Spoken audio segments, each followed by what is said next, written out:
everyone. I'm Yunitza Munoz, and this is Green Talk by Green Care Solutions on KCAA, NBC Radio, and iHeart, Spotify, Roku TV. We're basically on all podcast platforms. Today we have actress Jodie Sweetin on the show. Thank you so much for being on. Yeah, absolutely. My pleasure, ladies. I'm glad to join you and have a great little chat today. Yes. So before we start, we're going to go over some quick details. I am Chantel Jackson, and here at Green Talk, it's a pop culture and educational CBD show. We are not doctors, but Green Care Solutions has doctors for you. Call GCS for any of your Green Care Solution needs at 951-609-4071. We are a 13-time award-winning company featured in Forbes, Yahoo Finance, and more. Go to greencaresolutions.com or greentalknews.com for more information. Yes, so now let's start on the show. So Jodie, we're going to be giving you a lot of these goodies that we just talked about from Green Care Solutions. Thank you so much. I love that. I have really, I've used CBD before. I find it to be incredibly helpful. I had a really severe ankle injury that it helped with. I used it, on scars and everything. I work out quite a bit, so get, sore shoulders and inflammation. My parents have used it. Yeah, I'm a big advocate for it, so I can't wait. Thank you. Nice, yes. So Jodie, you've had such an amazing career. You have a lot of projects that you've done and that you currently keep doing. You're formerly known as Stephanie Tanner on FullHouse. So many people have grown up watching you. I mean, you grew up on that show as well. I did. I know I did. Yeah, I've seen it. And it's just like, it's a iconic show worldwide, not even just in a national level. It's worldwide. So how was it like, as a child going into that audition? Like, how did you get the role as Stephanie Tanner? Well, what's really interesting is when I got the role of Stephanie, I actually never auditioned. I had done another episode of a show called The Hogan Family, and I played the next door neighbor's niece. I played Pamela Poole, and she was this tiny, petite, cute little sassy mouthed thing, and from doing that show, it was the same producers that had FullHouse in development at the time, and they were like, that's exactly who we want as Stephanie. And so, I was really, really lucky, and that I just kind of fell into it and wound up where I was supposed to be, and then the rest is kind of history. And I guess it's kind of like that with child actors, right? Because you kind of have to see their raw personality to know that that's the character you would like, because kids are so just raw. They're so real. Anyways. Yeah, right. Exactly. Mm-hmm. And it's interesting with child actors. Like, there's tons of kids out there that are precocious and funny and this, but there's a big element that you need to be successful as a child actor, which is discipline, and which is being able to be like, I really want to play and do this, but I can't right now because I have people depending on me, and most kids aren't in that space. Yeah. So, I always say that that's a really important element of being a successful child actor, is being able to discipline yourself and do what you have to do before you get to do what you want to do, Yeah. I think that kind of goes along with life just in general. Sometimes we have to do what we don't want to do to get to where we need to be, just in general. And how was growing up as Stephanie Tanner and being on this iconic show, FullHouse? How was that growing up for you? I mean, it was interesting because I never really watched the show when I was on it. Like, I knew other people watched it, but I was like, it's fine. Like, I know what I did. I already lived it. I don't need to watch myself. And I was just, like most people, I was like, oh, my teeth look funny, or, oh, why am I wearing that? Or, something to be embarrassed about as a kid. And so I knew the show was popular, but it was like, as my life sort of became more and more, or less and less private, I guess, what I mean? Like, no longer could you just go to the mall without, being stopped and asked for autograph. And it was great. I mean, I totally appreciated it. I was never one of those kids that was like, I don't want to do this. But it definitely, changes sort of how you live your childhood. Mm-hmm. But I always say I was really fortunate because it was one of the best experiences that I had. I was fortunate to fall into a real family of of people in the cast and the crew that I've remained friends with for, almost 35 years. Mm-hmm. So, I always say, like, I somehow just by chance and luck wound up in this place, and I'm so happy that I did. Nice. And working on the FullHouse set, of course, for like so many years, you guys had such a great run on that show. Who was your favorite uncle? I know that you had two. Was it John Stamos or was it Dave? It's interesting because much like real family, I'm like, oh, but I love John, and speaking of them as real people, I love going to John's house, and he has like his music jam sessions, and we'll sit out on the patio and talk, and whatever. And then I'm like, oh, but Dave always had those barbecues, and we'd go play games in his backyard, and I'd take the kids to go swimming. So it's like, it's hard to pick. It's hard to pick. Mm-hmm. And I was really close with Bob Saget too when I was young. I was really good friends with his 3 daughters in real life. Mm-hmm. And so I spent a lot of time with his family. So it's hard. I don't think I can pick. I'm too torn. Well, I mean, they're all great choices. I mean, Bob Saget played your father, and then Dave and John Stamos played your uncles, and it's such a fun set. And I think that's why the show did so well, because there was also a lot of competition during that era. There was Steve Urkel, there was French Prince of Bel-Air, but you guys definitely had that really fun, like, in a sense, Modern Family kind of vibe. Not to say it's similar to the Modern Family that just stopped, but had like something that you do see nowadays. You see, especially during the pandemic, there's so many families that have moved into one house, maybe because they couldn't afford at the time wherever they were renting. Right. But it's San Francisco, it's expensive. I'm sure this is happening right now in San Francisco, but absolutely. Yeah. And I can't tell you how many fans and people have come up to me and said throughout the years, even today that grew up and said, I grew up with 2 dads or 2 moms in a time before it was a thing, really socially accepted, and before we talked about it. And seeing your show, even though the dads weren't gay or whatever, but it made it okay to have a different family, and kids that were raised by grandparents or extended family, they would always come up and say, you guys showed me an example of a family that's not just blood relatives, but people that you love and care about that are in your family no matter what. Yeah. And I was always really proud of that, No, most definitely. Yes. And with FullerHouse, you guys had a great run on FullerHouse. And I know in 2019, in November of 2019, you guys already closed it. But that show did pretty well. It didn't have all the same cast, but it did really well still. Everybody was raving about it. Yeah, I peeked in on it a lot. We had so much fun with that show. I don't know if either of you ladies watched it, but okay. Like, yes, we both did. Yes. But it was so much fun to come back and get to inhabit these characters again and have fun with each other. And I just have that instant bond as a cast that it was just, you jumped in and you were like, oh, it's like riding a bike. I know how to work with these people. I know the rhythm. I know, I just know how this is going to be, and really looked forward to coming to work. And we did such ridiculous things on that show. I mean, the costumes and the wigs and just all kinds of fun, silly stuff. We didn't take ourselves too seriously, and we absolutely knew what we were. We were fun, silly family entertainment, and it was great, and it was fun to do. Nice. Now, working on the set with twins, the Olsen twins, did you ever confuse them, or did you just know they look the same, but she looks like this, and I know she looks like this? It was funny because they started at 9 months old. It was like they were family. I mean, you knew that I was really close with Mary-Kate and Ashley as kids. We'd do sleepovers and go to Disneyland together and all kinds of fun stuff. And I knew them so well. I could tell them apart from like the back of the head. I was like, oh, I know just by the way they walked or whatever, I knew them really, really well. So probably in the beginning when they were babies and they kind of looked, similar.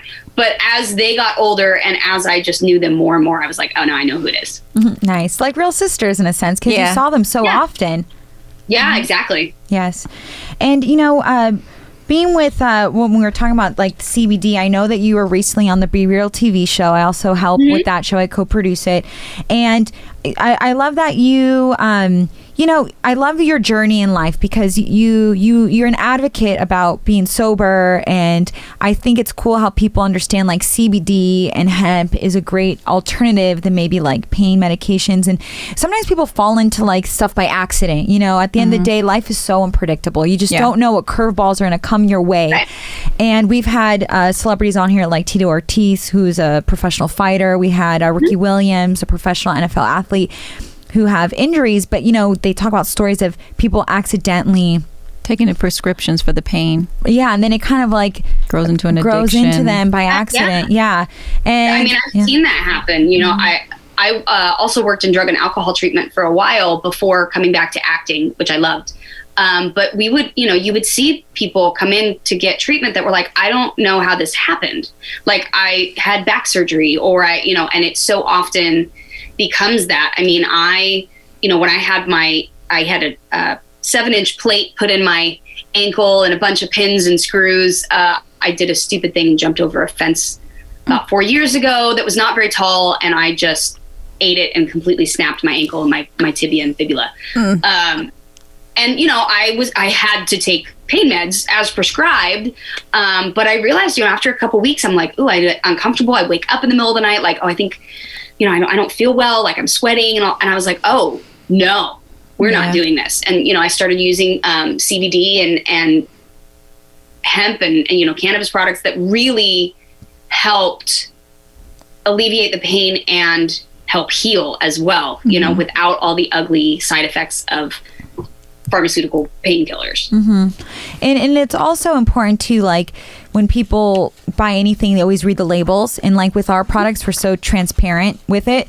There's been so many, even Be Real has said it too. There's been people like knocking off Be Real products and selling them in downtown LA. This was before the pandemic, but they would put like his logo on their products. Kind of like if you buy a fake purse. Yeah. And right. So it's the same kind of concept. It's Goonie, not Gucci, but it's close. Right. So for all the listeners and viewers, always look at exactly what you're buying. Like, even though we're talking about how amazing CBD is and hemp, you still have to be careful. Read the ingredients and make sure it's actually know where you buy it from. If you buy it from Walgreens, CVS, or a proper location that's licensed, then you're like, okay, this is probably more legit. But if it's something that it just looks like printed from someone's computer and stuck on with a sticker, be a little hesitant. Who knows? It could be the snake oil that people say be careful of. Absolutely. And something like CBD has taken off so much that everybody is like, oh, I'll create my own. But I have friends that are in the business, and it's really important the precise production of CBD and keeping it clean and keeping it healthy, because it's like otherwise you're just re-adding a bunch of junk in there that you were trying to get rid of in the first place. Yeah, and so we're also going to be sending you like facial products too. We have hemp products, and that's another reason why we created that, because us as females, and this is actually unisex. Don't worry, guys, we ain't excluding you. We have some lotions and stuff that are unisex, but the ingredients, you want to make sure it's good for you, or at least like something that's not going to hurt your skin in the long run. And now with our culture, people are a little bit more like interested in knowing what they're consuming, what they're putting on their face, their skin. Which is a good thing about the shift in our culture. Yeah, there's been a huge shift in it. I mean, I think it's suddenly people, and I was talking about this on Be Real the other day, that suddenly people are looking at the science behind CBD and hemp products and cannabis products, and they're like, oh wait, they're these actually do something. It's not just like, oh, try this plant and you'll be, it really actually has beneficial effects. And I think people are seeing that now, and it's just becoming less and less controversial. People are like, oh, right. We know what that is now. Yeah. And now they know that it's not like a psychedelic. Like, again, if anyone's new to CBD, it's not a psychedelic. Hemp definitely is not a psychedelic. It's just like, it's a plant. But then again, read the ingredients, make sure they don't have too many fillers, but it's good for you, just like how it's good to just deal with Mother Earth products. It's been here for longer than us. So it's worked for other people. Aside from your acting and your advocacy, you also have a podcast. The podcast is called Never Thought I'd Say This. So let's talk about that. How did that all start? You're like top 200 on the podcast platforms as well. Woohoo! That's always nice to hear. The podcast actually started from me and my best friend, who is my co-host, Celia Behar. And we both have two girls around the same ages, sort of within a window of like 15 to 9. And so, we would come up, we'd be talking about the crazy things that our kids did and like the crazy responses that we'd have to say. And it was like, I never thought I'd say this. I never thought like, you can't lick the bottom of your shoe. Like when you're talking to a child, you're like, don't eat the gum off the bottom of your shoe. That was not something that when I was a parent, I was like, I'm going to have to explain that to someone, that's not a thing that we do. Mm-hmm. And it just sort of evolved from that. But now that our girls are getting a little bit older, there's lots of conversations that we never thought we'd had about, sex, and really honest conversations, and, drugs versus CBD versus cannabis versus, having open conversations about that, and, dealing with a pandemic as a parent. And now you're, trying to help teach them, and it's all distance learning, and it's crazy. So, we just thought that there's so many other parents out there that going through the same are as irreverent things. and ridiculous as we are, and that sort of make fun of parenting and how wonderful and hard it is. Yeah. And so we just started doing a podcast, and it's grown, and we've had awesome guests on there. Andrea Barber from FullerHouse came on. We just had Nestor and Shannon Carbonell. He was on Lost. She was an actress. She just wrote a book. We've had I Mom So Hard. Mm-hmm. Lots of great fun guests. And it really just came out of us wanting to like talk about our crazy parenting. Being relatable. Being relatable. Being relatable is such a big thing right now, because people are really going through it, and I feel like they want to see people or know people that are going through the same things, whether it's just the pandemic just in general, or even your parental guidance, or what you're going through and what your friend is going through as a parent. Yeah. Mm-hmm. Yeah. I mean, that's, just trying to remember that no matter what situation you're in, like usually when you're a mom, you're gonna have things you regret. You're gonna have small successes, and like hopefully sometime when they're 30, they're gonna go, "Thanks, Mom. You did a great job."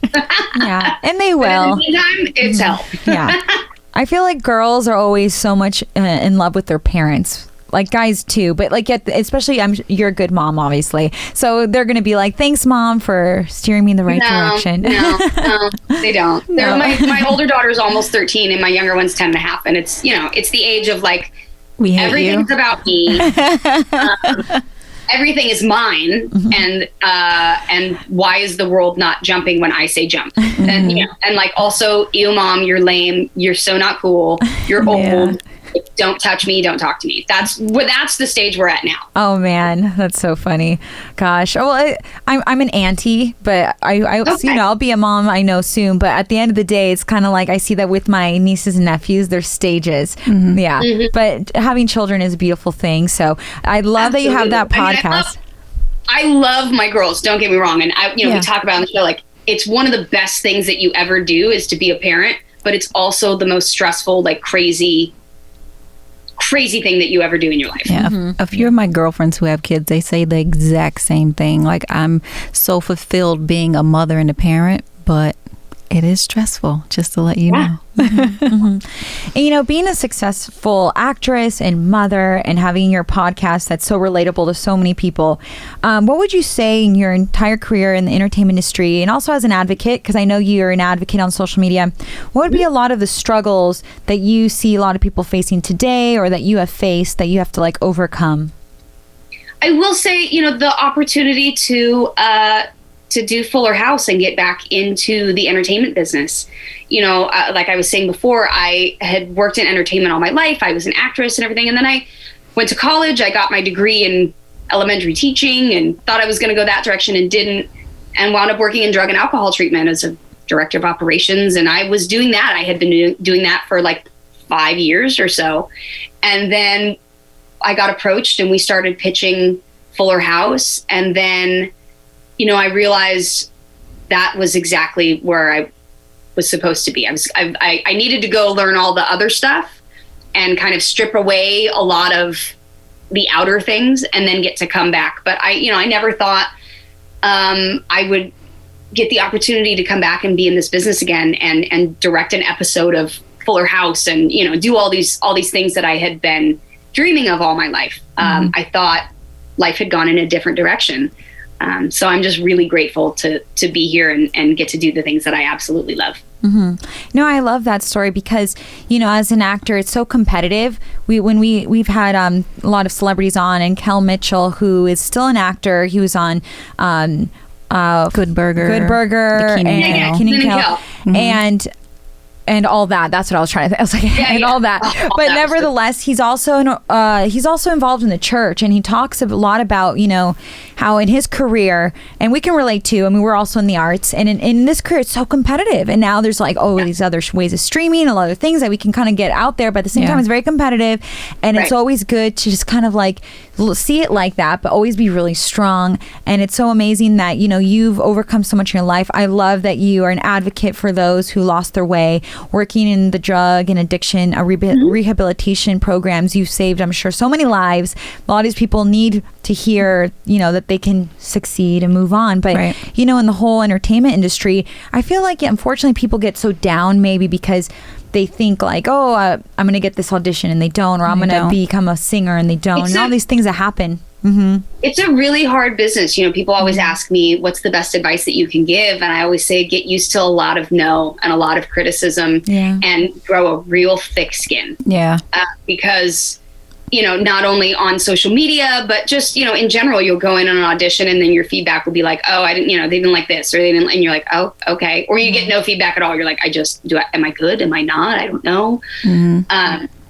But yeah, it's really competitive and really harsh. And I think, and I was talking about it with Be Real and the guys the other day about the unrealistic expectation to be number one all the time, and that everyone's career and creativity and all of that can change and shift, and you can, go kind of low pro for a while and then come back and do something different. And I really think that that's sort of been my experience, and I think it's a much more attainable experience to be like, I'm just going to grow and shift with whatever comes and be willing to work with what is, not what was. If you had a number one show 10 years ago and whatever, okay, well, what are you doing? What happens next? Who are you now? Who are you without that stuff? And I was really fortunate in that, I learned some hard lessons and had, some difficult struggles, but at the same time, I'm so grateful for them because it stripped away a lot of that outer stuff that prevents you from just being humble and doing the work.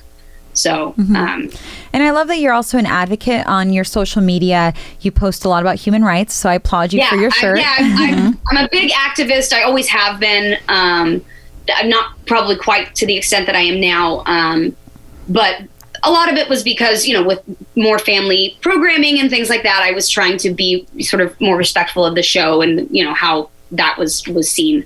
But now I really feel like I'm coming into my own and getting to be myself. And, social activism and justice work is really, really important to me. It always has been. And using my voice and my platform that I'm so fortunate to have to try and better understand and elevate voices that maybe, that need to lead. And I'm just grateful that I get to maybe help with that. I take no credit for anything. I just always want to throw myself into action. And I also think it's really important. Yes, I post a lot of stuff on my Instagram and my social media and Twitter, but I also take action. I take action in the streets. I work with, different campaigns. I'm doing different stuff, various actions and helping people with, homeless projects and things like that. So it's important to me to not just post, but also follow it up by action. With you getting back into acting, is there an actor or actress or actors or actresses that you would love to work with? Oh, gosh. There are. I find Elizabeth Moss to be absolutely incredible. She is on Handmaid's Tale. She's the star of Handmaid's Tale. She plays June.